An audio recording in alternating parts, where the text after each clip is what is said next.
2025 లేదా 26లో డిగ్రీ లేదా బీటెక్ చదివారా? సాఫ్ట్‌వేర్ జాబ్ కోసం ఎదురు చూస్తున్నారా? అయితే కోడ్ జ్ఞాన్ 100 డేస్ కోర్సులో చేరండి, జాబ్ సాధించండి.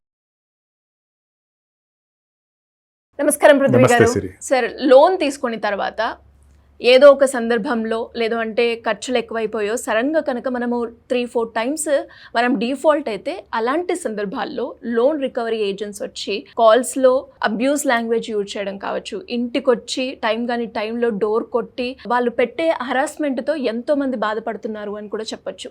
అలాంటి వాళ్ళని ఉద్దేశించే ఈరోజు ఆర్బీఐ అయితే ఒక గుడ్ న్యూస్ చెప్పింది అనొచ్చు.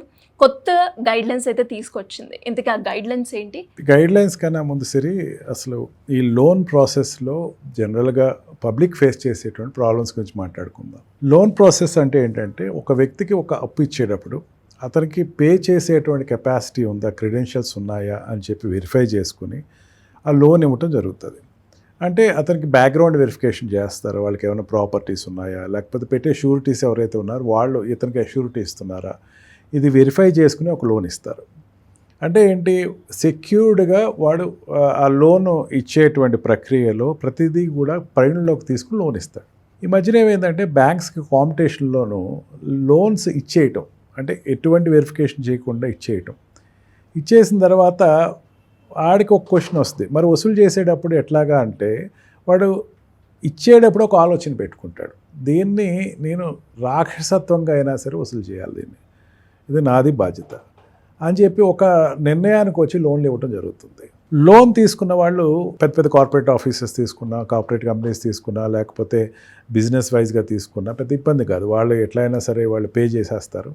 అండ్ ఆల్సో ఐటీ రిటర్న్స్లో వాడికి ఇవ్వగలిగేటువంటి స్తోమత ఉంటేనే వాడు తీసుకుంటాడు, వాడు ఇచ్చేస్తాడు.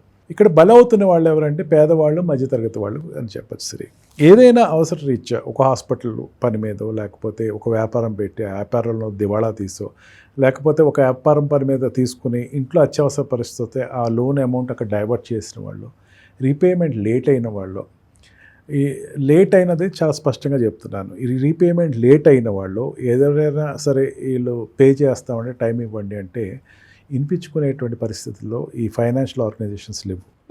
వాళ్ళు ఏం చేశారంటే వసూళ్ళు ఇదివరకు పూర్వం ఎట్లా ఉండేదంటే వాడు ఇవ్వలేదు, ఒక నోటీస్ ఇచ్చేవాడు, ఓ నోటీస్ ఇస్తే కనుక తర్వాత వాళ్ళు ఈ సర్ఫేస్ యాక్ట్ ప్రకారం ఆ ప్రాపర్టీ ఏదైనా రికవరీ చేసుకునేవారు, దాన్ని బట్టి ప్రాసెస్ నడిపేవారు. బ్యాంకులు కూడా అంత ఓపిక లేవు, ఇప్పుడు ఫైనాన్షియల్ ఇన్స్టిట్యూట్స్ కూడా అంత ఓపిక లేవు, అదంతా కోర్టుకు వెళ్ళి కోర్టు తెచ్చుకునే పరిస్థితి ఎక్కడ ఉంది. అసలు వీటి ఇట్లా కాదు, భయభ్రాంతులు క్రియేట్ చేద్దాం అని చెప్పి ఒక ఏజెన్సీని అప్రోచ్ అయ్యి ఆ ఏజెన్సీకి హ్యాండ్ ఓవర్ చేసేస్తారు. పలానా వాడు పృథ్వీ నాకు 1 కోటి రూపాయలు లోన్ తీసుకుని ఇవ్వలేదు, పృథ్వీని నేను ఎట్లా అయినా సరే లోన్ నుంచి రికవర్ చేయించాలి, మీకు అప్పచెప్తున్న ఈ బాధ్యత, ఈ పృథ్వీ దగ్గర నుంచి మీరు 2 కోట్లు వసూలు చేయండి, 2 కోట్లలో 50 లక్షలు మీరు తీసుకోండి, 1.5 కోటి నాకు ఇప్పించండి. ఇప్పుడు పృథ్వీ పే చేయాల్సిన 1 కోటి రూపాయలే, ఏజెన్సీకి ఇచ్చి 1.5 కోటి వసూలు కోసం 1.5 కోటి వసూలుకి వాడు తెచ్చుకుని 50 లక్షలు వాడికి ఇచ్చేస్తాడు. వీడేం పెయిన్ ఫీల్ అవ్వట్లా. దీనికి వీడేం చేస్తాడు, వాడు ఒక గుండా స్థావరంలాగా వాళ్ళు వచ్చి వాడి ఇంటికి వెళ్ళి తలుపు తట్టి, అర్ధరాత్రి అయినా అపరాత్రి అయినా సరే తలుపు తట్టి, టైం లేకుండా ఫోన్ల మీద ఫోన్లు చేసి నేను పే చేస్తానంటే ఎప్పుడు గంటలో చేస్తారు, 2 గంటలో పే ఫీజిబుల్ కాదు సిరి, గంటలో చేస్తావు, 2 గంటలో చేస్తారు, అది రేపు చేస్తే ఎల్లుండి చేస్తావు చెప్పు అంటే, లేదండి అంటే వారం టైం ఇస్తున్నాను, వారం కన్నా మించి ఉండరు. వాడు నిజంగా పే చేసే కెపాసిటీ ఒక 6 నెలలు పట్టచ్చు, కానీ వారంలో పే చేయలేదు, కొంచెం టైం తర్వాత మాట్లాడి ఇప్పుడు కాదని పెట్టేయటం. తర్వాత ప్రతిరోజు గుర్తు చేయటం, ఫలానా 6 రోజులు అయింది, 5 రోజులు అయింది, 4 రోజులు అయింది, ఇప్పుడు పే చేస్తున్నాం. 2 రోజుల ముందు పొద్దున్న సాయంకాలం ఫోన్ చేయటం, ఇంకా 2 రోజులే టైం ఉంది, లేకపోతే నేను మొత్తం ఇంట్లోంచి బయట నెట్టేస్తాను, సామాన్లని హ్యాండ్ ఓవర్ చేసుకుంటా అని చెప్పటం. ఆ రోజుకి వచ్చి పే చేయలేని కెపాసిటీ వస్తుంది. ఇంటికి వస్తాడు, దౌర్జన్యంగా గుండాలు తీసుకొచ్చి వాడు హర్తాలు నివాదాలు చేస్తాడు, బయటకు లాగుతూ ఉంటాడు, వీడు పే చేస్తావు లేదంటాడు. భార్య దృష్టిలో ఎంత చులకన చేయాలో అంత చులకన చేస్తాడు. ఆ తర్వాత ఏం చేస్తాడంటే ఆ లోన్ రిలేటెడ్ పర్సన్స్ ఉంటారు, ఆ వ్యక్తి రిలేటెడ్ రిలేటివ్స్, ఫ్రెండ్స్, దాంట్లో ఏమైనా అదే బ్యాంక్లో కానీ అదే ఫైనాన్స్ ఇన్స్టిట్యూట్లో కానీ వాళ్ళు పెట్టుబడి పెట్టుంటే వాళ్ళకి ఫోన్ చేయటం, పలానా వాడు డబ్బు ఇవ్వాలి, మీరు అడుగుతారా, లేకపోతే మీ మీద లోన్ రికవర్ చేయాలి, వాళ్ళు బెదిరించడం. ఎంత గూండాయిజం నడుస్తుందంటే భారతదేశంలో ఎంత అసంతృప్తిలో ఉన్నారంటే సిరి, ప్రతిరోజు ఒక 4 సరే దీనిలో సూసైడ్ చేసి చనిపోతున్నారు. అది లెక్కల్లో రాట్లా. అది కేవలం ఈ రికవరీ ఏజెంట్స్ చేసేటువంటి దందాకి వాళ్ళు లీగలైజ్గా వాడి ఉద్యోగస్తుడిగా నేను ఇచ్చింది పలానా ఆంధ్రా బ్యాంకో స్టేట్ బ్యాంకో కదా, అసలు వీడెవడో నా దగ్గరికి ఎందుకు వస్తున్నాడు అని క్వశ్చన్ చేసే రైట్ లేదు. నన్ను క్వశ్చన్ చేస్తున్నావా, ఏం చేసుకుంటావు చేసుకో, ఇస్తావా లేకపోతే సామాన్లన్నీ బయటకు వేసేయమంటావు చెప్పు. ఇంటి ఓనర్కి ఫోన్ చేసి వాడిని ఖాళీ చేస్తారా లేకపోతే మీ మీద కేసు పెట్టాలని బెదిరించడం. పోనీ వాళ్ళు వెళ్ళి పోలీస్ స్టేషన్కి వెళ్ళి కంప్లైంట్ ఇస్తే ఏమయ్యా నువ్వు డబ్బులు కట్టాలి కదా, సివిల్ వ్యవహారం కోర్టులో చూసుకోమని చెప్పటం. పోలీసు సివిల్ వ్యవహారం ఇంటర్ఫియర్ అవ్వకూడదు, వాళ్ళు ఇంటర్ఫియర్ కాకపోవటం. దీంతో ఏమైందంటే చాలామంది సూసైడ్ చేసి చనిపోతున్నారు. రోజుకి 4 చనిపోతున్నారంటే అర్థం చేసుకోండి భారత్. ఇంకా నేను లెక్క చాలా తక్కువ చెప్తున్నట్టే చెప్పచ్చు. నేను ఎప్పుడో 2015-16 లెక్కలు చెప్తున్నా, అది ఇంకా పెరిగే ఉండొచ్చు. లోన్ కట్టలేక ఉరిపోసుకుని చనిపోయేటువంటి కుటుంబాలు, ఆ కుటుంబం రోడ్డుకి ఎక్కేసి అక్కడతో ఆగట్లా. మీ భర్త నాకు లోన్ ఇవ్వాలమ్మా, నువ్వు ఇప్పుడు లోన్ పే చేయి అని ఆ అమ్మాయిని హింసించటం. ఎట్లా అయినా సరే నేను ఇస్తే అది ఏమవుతుంది, లోన్ రికవరీ ఏజెంట్కి ఒక 50 లక్షలు వస్తున్నాయి 2 కోట్లలో, ఏదో రకం డబ్బు వస్తుంది. లేదు నువ్వు ప్రొసీజర్ ప్రకారం చేయాల్సి నువ్వు చేసుకో, కోర్టుకి వెళ్ళు, రికవరీ అడుగు, సర్ఫేస్ యాక్ట్ ప్రకారం రికవరీ అడుగు. ఆ ఇల్లు నీకు ఏదైతే ప్లెడ్జ్ పెట్టాడో తనఖా పెట్టాడో ఆ అమౌంట్ నువ్వు రికవరీ అంతవరకు ఎవడు వెయిట్ చేస్తాడు. ముందు ఫస్ట్ ఫేజ్ ఇది, లాస్ట్ ఫేజ్ కోర్టుకి వెళ్ళటం. అంటే న్యాయపరంగా చేయాల్సింది ఆఖరి ఫేజ్ గాను, రౌడీజంగా చేసేది మొదటి ఫేజ్లోనే చేయటం.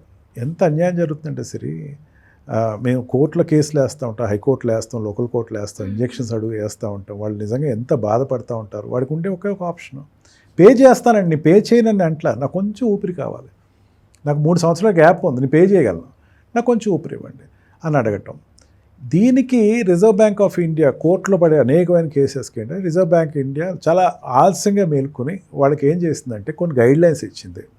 మార్నింగ్ 9:30, 10 నుంచి ఈవినింగ్ 5 లోపలే నువ్వు రికవరీ ఏజెంట్ వెళ్ళి నువ్వు వాళ్ళకి రిమైండర్స్ చేయి, లీగల్ పరంగా వాళ్ళకి ఇవ్వాల్సిన నోటీసులు ఇవ్వు, లీగల్ పరంగా వాళ్ళకు ఉండేటువంటి హక్కులు చెప్పు. నువ్వు మీద పే చేయాలనుకుంటే ఒక పని చేయండి, ఆ ఇల్లు తాకట్టు పెట్టి అమ్మేసేసేయండి, ఆప్షన్ చేయండి అని చెప్పు. ఎట్టి పరిస్థితుల్లోనూ దందాలు చేయకండి, అక్కడికి వెళ్ళి ఎట్టి పరిస్థితుల్లోనూ రౌడీలు పంపించకండి, ఎట్టి పరిస్థితుల్లోనూ వాళ్ళని ఆడవాళ్ళని ఇబ్బంది పెట్టకండి, చిన్నపిల్లలు భయభ్రాంతులు చేయకండి అని చెప్పి చాలా క్లియర్గా ఒక గైడ్లైన్స్ అయితే ఇవ్వటం జరిగింది. ఇది ఒక రకమైనటువంటి వినూత్నమైన మార్పు అని చెప్పచ్చు. లోను భారతదేశంలోనే ఎస్పెషల్గా చెప్పచ్చు, లోన్ రీపే చేద్దామని ఉంటుంది, వాడు కొంచెం టైం అడుగుతాడు. అంతేగాని లోన్ కట్టను అనేటువంటి పరిస్థితి ఇంకా భారతదేశంలో అంతగా ఉండేటువంటి కస్టమర్స్ లేరు. ఇప్పుడు పే చేస్తాడు కాదు, కొంచెం టైం పడుతుంది. ఇది ఒక ఎత్తు అయితే కాంపిటీషన్ మార్కెట్లో లోను మనం ఫోన్ ఓపెన్ చేస్తే చూసుకో సిరి, రోజుకు ఒక 4 సార్లు అడుగుతారు, పలానా బ్యాంక్లో మీ క్రెడెన్షియల్స్ బాగున్నాయి, మీ సిబిల్ స్కోర్స్ బాగున్నాయి, మీరు అప్పు తీసుకుంటారా? అప్పు అడిగింది ఎవరు, అప్పు తీసుకుంటుంది ఎవరు? అప్పు ఇస్తానంత వాడే. దాంతో అవసరంలో అదే టైంలో మనకేదో కారు కొనుక్కుందామా, లేకపోతే ఇల్లు కొనుక్కుందామా, లేకపోతే హాస్పిటల్లో ట్రీట్మెంట్ చేయిద్దామా అని చెప్పేసి ఆశపడి మనం లోన్ తీసుకుంటాం. మన పరిస్థితులు బాగోక ఏదో ఒక డ్రాస్టిక్ ఎఫెక్ట్ అవుతాం మనం. దాంతో కట్టడం అన్నది ఒక రాక్షసత్వంగా తీసుకుంటాం. నువ్వు అడగటంలో నీ ఉద్దేశం వేరు, నీ దగ్గర నుంచి నీ వ్యాపారం నువ్వు చేసుకుంటున్నావు, క్రెడిట్ కార్డ్స్ ఇస్తున్నావు, వాళ్ళకి అనేకమైనటువంటి ఫెసిలిటీ కార్డ్స్ ఇస్తున్నావు, వాడు దాన్ని యూటిలైజ్ చేసుకున్న తర్వాత ఏం చేస్తున్నావు, వాడు పేకను ఒక చంపేసే స్థాయికి నువ్వు తీసుకెళ్తున్నావు. దీన్ని రిజర్వ్ బ్యాంక్ అబ్జర్వ్ చేసి కొన్ని నిబంధనలు పెట్టి ఆ నిబంధనల ప్రకారమే నువ్వు డబ్బు రిసీవ్ చేసుకో అని చెప్పడం ఒక వినూత్నమైనటువంటి మార్పు అని చెప్పచ్చు. అలాంటి రూల్స్ కనుక పాటించకపోతే ఇంకా అరాచకాలు అనేవి ఇంకెక్కువ పెరిగిపోతాయని కూడా చెప్పొచ్చు. అండ్ ఎంతోమంది కూడా ఈ ప్రాబ్లంతో ఫేస్ చేస్తున్న వాళ్ళందరికీ కూడా ఊరట కలిగింది అని అనొచ్చు. Anyways, thank you sir. Thank you very much.